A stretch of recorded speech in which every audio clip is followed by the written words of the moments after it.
Hello students, welcome to my channel NCERT expert.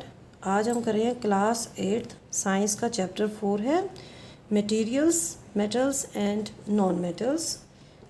Last time हमने किया था जो मेटल्स और नॉन मेटल्स होते हैं उनको हम उनकी केमिकल प्रॉपर्टीज़ के बेस पे उनको कैसे डिफ्रेंशिएट कर सकते हैं। तो फर्स्ट किया था हमने reaction with oxygen.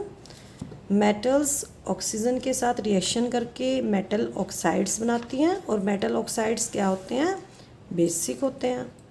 Non metals की भी रिएक्शन होती है ऑक्सीजन के साथ, और जो नॉन मेटल्स के जो ऑक्साइड्स होते हैं वे क्या होते हैं, वे एसिडिक होते हैं। सेकंड किया था हमने reaction with water. Metals water के साथ विग्रसली रिएक्शन करती हैं, लेकिन कुछ मेटल्स स्लो रिएक्शन करती हैं, और नॉन मेटल्स वाटर के साथ कोई रिएक्शन नहीं करती, इसलिए उनको वाटर के अंदर स्टोर किया जाता है। थर्ड किया था हमने रिएक्शन विद एसिड्स। तो मेटल्स रिएक्ट करती हैं एसिड के साथ और हाइड्रोजन गैस निकलती है उनमें से, और नॉन मेटल्स जो होती हैं वो एसिड्स के साथ रिएक्शन नहीं करती।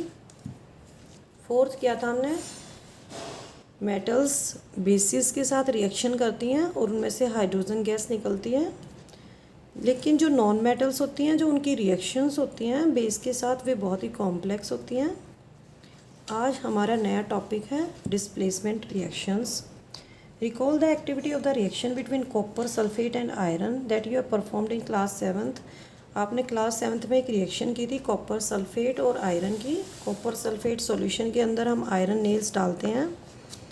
Let us observe some more reactions of that kind। अब हम कुछ और ज़्यादा reactions करेंगे। Take 500 ml beakers and label them A, B, C, D and E। तो हम 5 बीकर लेंगे A, B, C, D, E। Take about 50 ml of water in each beaker। Dissolve in each beaker a teaspoonful of each substance as indicated। तो हर एक में हमने क्या लेना है, 50 ml पानी लेना है, और हमने एक एक चम्मच जो हमारा मटेरियल दिया हुआ है वो हमने इनके अंदर डालना है। तो जो हमारा फर्स्ट बीकर है, बीकर ए है, कॉपर सल्फेट डालना है इसके अंदर और जिंक ग्रेन्यूल्स डालने हैं। बीकर बी के अंदर हमने कॉपर सल्फेट सॉल्यूशन लेना है और आयरन नेल्स डालने हैं। बीकर सी के अंदर हमने जिंक सल्फेट लेना है और कॉपर टर्निंग्स डालने हैं। बीकर डी के अंदर आयरन सल्फेट और कॉपर टर्निंग्स, और बीकर ई के अंदर हमने जिंक सल्फेट और आयरन नील्स डालने हैं।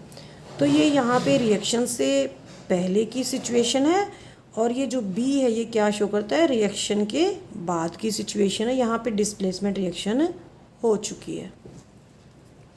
What changes do you observe in the various beakers. तो आपको इन बीकर्स में क्या क्या चेंजेस नज़र आते हैं। You have read one metal displaces another metal from its compound in the aqueous solution.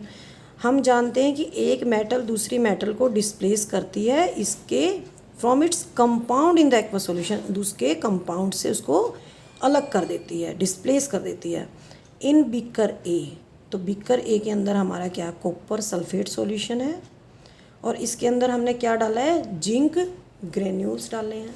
आप रिएक्शंस देख लेंगे साथ के साथ। कॉपर सल्फेट है और इसके अंदर हमने जिंक ग्रेन्यूल्स डाले हैं, ठीक है। इन beaker A zinc replaces copper. तो जो जिंक ग्रेन्यूल्स डाले हैं वे क्या करेंगे, वे कॉपर को कॉपर सल्फेट सॉल्यूशन से डिस्प्लेस कर देंगे। That is why blue colour of the copper sulphate disappears and powdery red mass of copper is deposited at the bottom of the beaker. तो आप यहाँ देखेंगे कॉपर नीचे डिपॉजिट हो जाता है, और जो ब्लू कलर था कॉपर सल्फेट सॉल्यूशन का वो डिसअपियर हो जाता है। और रिएक्शन क्या होगी, कॉपर सल्फेट जो हमारा ब्लू सॉल्यूशन था CuSO4, जिंक डाला, ग्रेन्यूल्स डाले जिंक के, क्या मिला हमें, जिंक सल्फेट कलरलेस है सॉल्यूशन, और नीचे रेड कलर का जो कॉपर है वो बॉटम में डिपॉजिट हो जाता है, ठीक है। नेक्स्ट हमारा क्या है, कॉपर सल्फेट सॉल्यूशन और आयरन नेल्स हैं। You can write down the reaction taking place in the beaker be in a similar way. जैसे ऊपर रिएक्शन लिखी है ऐसे ही लिखेंगे। सेम कॉपर सल्फेट है ब्लू, आयरन डाला है, आयरन नेल्स Fe हो जाएगा, क्या बनेगा FeSO4 बनेगा, ग्रीन कलर का है FeSO4, और जो कॉपर है वो नीचे डिपॉजिट हो जाता है। I have understood the reactions taking place in beaker A and B। तो A और B में तो समझ में आ गया कि ये डिस्प्लेसमेंट रिएक्शंस हैं, but I am still confuse why there is no change in the beaker C D and E। लेकिन जो बीकर C D और E है आप ऊपर नीचे देख सकते हैं, ठीक है, सेम सिचुएशन है, यहाँ पे कोई रिएक्शन नहीं हुई। ऐसा क्यों हुआ? ऐसा इसलिए होता है क्योंकि एक मोर reactive metal can displace less reactive metal, ठीक है। तो यहाँ पे जो बीकर A और बीकर B में क्या था, जिंक कॉपर से ज़्यादा रिएक्टिव होता है, इसी तरह से आयरन भी कॉपर से ज़्यादा रिएक्टिव होता है। तो ये दोनों क्या करते हैं, कॉपर सल्फेट सॉल्यूशन में से कॉपर को डिस्प्लेस कर देते हैं, ठीक है। लेकिन जो बीकर C D और E है इसके अंदर क्या है, जिंक सल्फेट के अंदर कॉपर टर्निंग्स हैं, आयरन सल्फेट के अंदर कॉपर टर्निंग्स हैं। तो यहाँ पे दोनों सिचुएशंस में कॉपर क्या है, लेस रिएक्टिव है आयरन और जिंक से। और बीकर E में जिंक और आयरन डाल रखा है, जिंक सल्फेट और आयरन, तो आयरन भी कम रिएक्टिव होता है जिंक से, तो यहाँ पे कोई डिस्प्लेसमेंट रिएक्शन नहीं होगी। There could have been displacement of zinc by copper in beaker C। क्या जिंक का रिप्लेसमेंट हो जाएगा कॉपर से बीकर C में, और ऐसे ही बीकर E में आयरन क्या रिप्लेस कर देगा, आयरन रिप्लेस हो जाएगा कॉपर से? ऐसा नहीं होगा। Similarly we don't see any change in the beaker C। तो बीकर C में कोई चेंज नहीं आएगा, because copper is not able to replace zinc from the zinc sulphate, क्योंकि कॉपर कम रिएक्टिव होता है जिंक से, इसलिए ये जिंक को रिप्लेस नहीं कर सकता। Remember that science is not arbitrary. तो साइंस क्या है, ये आर्बिट्रेरी नहीं है, मनमाना नहीं होता है इसमें कि जो कुछ मान लिया वही हो गया। It follow definite rules based on the facts. इसके अंदर फैक्ट्स के बेस पे, सच्चाई के बेस पे रूल्स होते हैं। And the rule here is, और रूल क्या है यहाँ पे इस केस में, zinc is more reactive than copper and iron. Zinc iron और कॉपर से ज़्यादा रिएक्टिव होता है, और एक ज़्यादा रिएक्टिव मेटल ही कम रिएक्टिव मेटल को रिप्लेस कर सकती है, but a less reactive can not replace a more reactive. लेकिन एक कम रिएक्टिव मेटल ज़्यादा रिएक्टिव मेटल को रिप्लेस नहीं कर सकती। तो अब आपको समझ में आ गई होंगी कि जो बीकर D है, बीकर E है, उनके अंदर डिस्प्लेसमेंट रिएक्शंस क्यों नहीं होती, कोई चेंज नहीं आता। Can you guess the sequence of the metals from more reactive to less reactive among zinc, iron and copper. तो क्या आप बता सकते हैं कि जो रिएक्टिविटी सीरीज़ क्या होगी? तो सबसे कम होगा कॉपर, उससे ज़्यादा होता है आयरन रिएक्टिव, और सबसे ज़्यादा रिएक्टिव होता है जिंक। तो इन दोनों की, इन तीनों में सबसे ज़्यादा रिएक्टिव कौन होता है? जिंक होता है। तो ये होगी हमारी डिस्प्लेसमेंट रिएक्शन। तो डिस्प्लेसमेंट रिएक्शन में क्या होता है, more reactive metal can replace A less reactive metal from its compound in the aqueous solution. अब हमारा नया टॉपिक है uses of metals and non metals. तो हमने डिफरेंस तो कर लिया कि मेटल्स में और नॉन मेटल्स में क्या डिफरेंस होता है, लेकिन अब हम करेंगे यूजेस। तो मेटल्स का भी बहुत यूज़ है और नॉन मेटल्स का भी बहुत यूज़ है। उन क्या क्या यूजेस हैं? Why metals are used in making machinery, automobiles, aeroplanes, trains, satellites, industrial gadgets, cooking utensils, water boilers. तो आपको पता चल गया होगा कि मेटल्स का इतना यूज़ एरोप्लेन्स में, ट्रेन्स में, सैटेलाइट्स में क्यों होता है। You also familiar with the uses of some non metals. तो ये तो हमने किए मेटल्स के यूजेस। क्या है ये? Uses of metals. Here are some interesting ones uses of non metals. अब हम करेंगे नॉन मेटल्स के यूजेस। तो ये आपका इंपॉर्टेंट क्वेश्चन है, यूजेस ऑफ नॉन मेटल्स। तो मेटल्स का तो हमें पता है क्या क्या यूजेस होते हैं, तो हमें नॉन मेटल्स के यूजेस का भी पता होना चाहिए।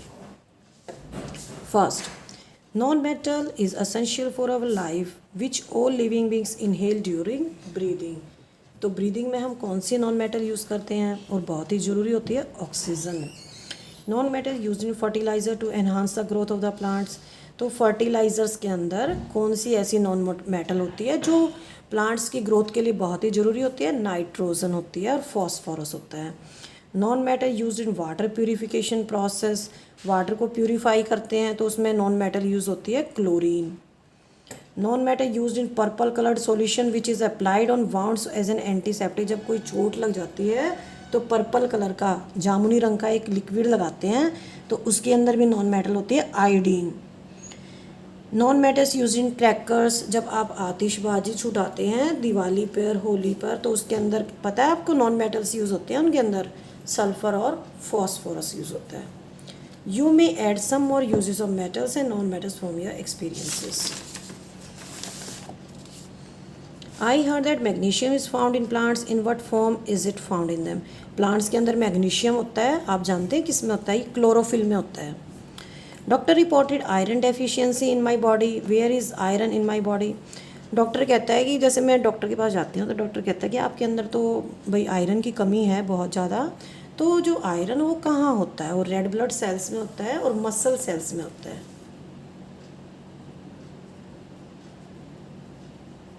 ठीक है। In class 7th you have learn that in a chemical reaction new substance is formed. तो जब हमने 7th क्लास में एक चैप्टर किया था changes, physical and chemical changes, तो जो केमिकल रिएक्शंस, केमिकल चेंजेस किए थे हमने, तो उसमें केमिकल रिएक्शन तो होगी ही। तो केमिकल चेंजेस में क्या होता था, जो केमिकल रिएक्शन होती है उसमें नया सब्सटेंस बनता था, और जो ये नया सब्सटेंस बनता था जो रिएक्टेंट्स होते हैं उससे बिल्कुल अलग बनता था। Now if a substance cannot be broken down further by chemical reactions, cooling, heating or by electrolysis, it is called element। तो जो एक सब्सटेंस है उसको हम केमिकल रिएक्शन से या कूल करके या गर्म करके या इलेक्ट्रोलिसिस से अगर हम उसको फर्दर उसका ब्रेक डाउन नहीं कर सकते तो क्या हो जाता है, वो क्या बन जाता है, वो एलिमेंट बन जाता है, सबसे छोटा part. Sulphur is an element, so is iron. तो सल्फर क्या है, एक एलिमेंट है और आयरन भी एक एलिमेंट है। Carbon 2 is an element, carbon एक एलिमेंट है। और जो एलिमेंट्स होते हैं वो किससे बने होते हैं, the smallest unit of an element is atom. तो एलिमेंट किससे बना होता है, एटम से बना होता है। A sample of an element contains only one kind of atom. और एक जो सैंपल है एलिमेंट का उसके अंदर एक ही तरह के एटम्स होते हैं। ठीक है। The atom of an element remain unaffected by physical changes in the element. तो एलिमेंट के अंदर अगर कुछ फिजिकल चेंजेस आते हैं तो इससे जो एटम होता है उस पर कोई इफेक्ट नहीं पड़ता। For example an atom of liquid sulphur would be exactly the same as the atom of solid और वेपर सल्फर। तो जैसे लिक्विड सल्फर का जो एटम है वो सेम होगा जो सॉलिड सल्फर है या वेपर सल्फर है, तो सेम एटम होगा। Although we have infinite variety of substances in the universe, the number of elements forming these substances is limited। हालांकि यूनिवर्स में बहुत ज़्यादा काउंटलेस सब्सटेंसेस हैं, लेकिन जितने भी उनको बनाने वाले एलिमेंट्स हैं उनका नंबर तो फिक्स है। There are no more than 94 naturally occurring elements. 94 naturally occurring elements हैं। Important classification of elements is in the terms of metals and non metals. जो एलिमेंट्स का क्लासिफिकेशन है वो मेटल्स और नॉन मेटल्स की form में है या मेटलॉइड्स की फॉर्म में है। तो मेटल्स और नॉन मेटल्स के बीच का वर्ड जो नॉन मेटलॉइड्स है वो क्या है कि उसके अंदर जो एलिमेंट्स होते हैं उनके अंदर मेटल्स के भी कैरेक्टर होते हैं और नॉन मेटल्स के भी कैरेक्टरिस्टिक्स होते हैं। तो metalloids they have characteristics of both metals and non metals. अब हम करेंगे कीवर्ड्स। एटम, एटम क्या है, it is the smallest unit of an element.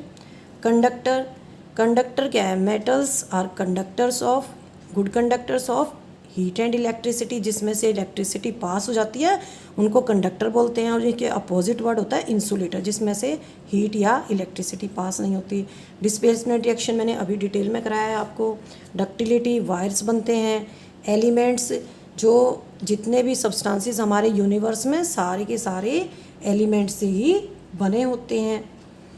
Hardness, जो मैंने इसका फर्स्ट पार्ट है, हमारे इस चैप्टर का फर्स्ट पार्ट, मैंने हार्डनेस बताया था।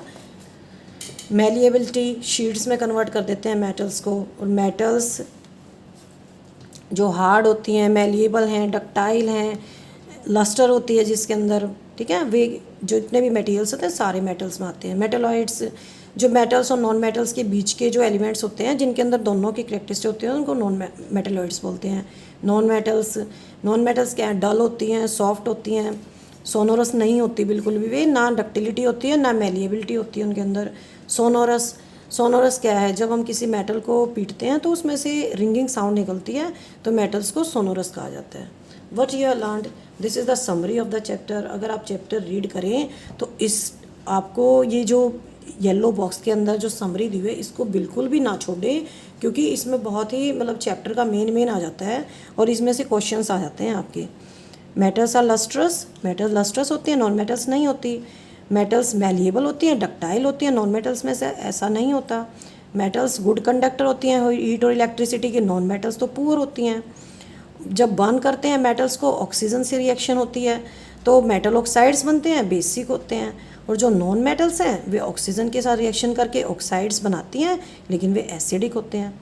मेटल्स वाटर के साथ रिएक्शन करके क्या बनाती हैं, मेटल हाइड्रोक्साइड्स बनाती हैं, हाइड्रोजन गैस निकलती है। नॉन मेटल्स की वाटर के साथ रिएक्शन नहीं होती। मेटल्स एसिड्स के साथ रिएक्शन करती हैं और हाइड्रोजन गैस निकलती है। तो कॉमन चीज़ क्या है, जब वाटर से रिएक्शन करती हैं और एसिड से रिएक्शन करती हैं और बेसिस से रिएक्शन करती हैं मेटल्स, तो तीनों केसेस में हाइड्रोजन गैस निकलती है। More reactive metal less reactive metal को डिस्प्लेस कर देती है। Metals and non metals are widely used in everyday life. तो मेटल्स और नॉन मेटल्स का बहुत ही यूज़ होता है। तो जो ये आपके 6 पॉइंट्स हैं, first, second, third, fourth, fifth, sixth और सेवन्थ, आप इन पॉइंट्स को ऐड कर सकते हैं जब हम मेटल्स और नॉन मेटल्स को डिफ्रेंशिएट करेंगे। आप एक साइड मेटल्स का लिखेंगे और दूसरी साइड नॉन मेटल्स का लिखेंगे। तो नेक्स्ट टाइम मैं आपको कराऊंगी इसकी एक्सरसाइज और इसके जितने भी बैक क्वेश्चंस हैं, बैक एक्सरसाइज है, ये सारी कराऊंगी। अगर आपको वीडियो अच्छी लगी है तो लाइक करें और मेरे चैनल को ज़्यादा से ज़्यादा सब्सक्राइब करें और शेयर करें। थैंक यू बच्चों।